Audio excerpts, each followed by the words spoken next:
thiên gia hàn diệu thì cho mày ngã miệng suy bơi á nhong hình chung lối chút sẽ an thùng khu hết thôi li nam dòng chín chín hệ ăn chi liêu bơi ăn chi liêu chiều san gia hàn diệu thì nhìn sen chút sẽ oi sang gia oi thì mùi cha nghìn sáng to cha oi hi mò lui mò nguồn thì asa pin on hiếu xuân đi ăn to thiên gia tay hi sẽ song nhìn gia he an to chung giao nghìn mò gió thọ suy dần nghìn cái miếng suy xoay xe song mê ăn chong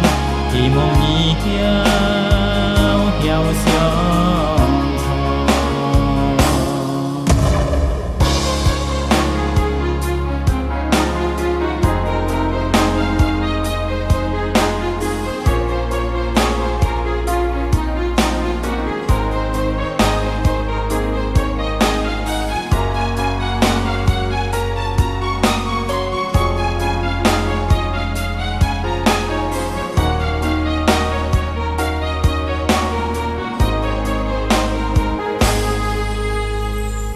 thiên gia hàn diệu thì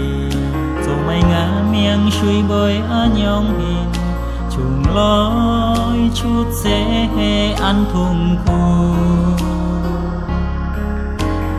hết thôi li nam dòng chín chín hệ ăn chi liêu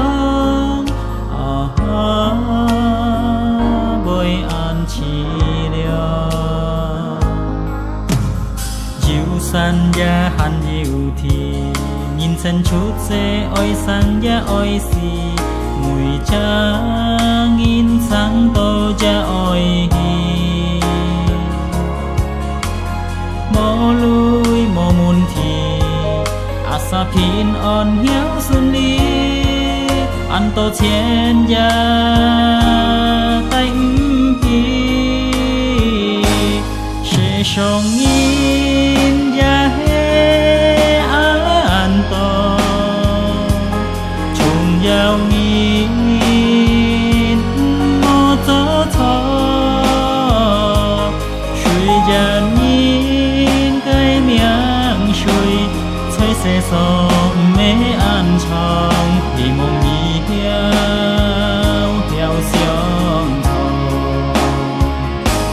sẽ song nghìn gia he an to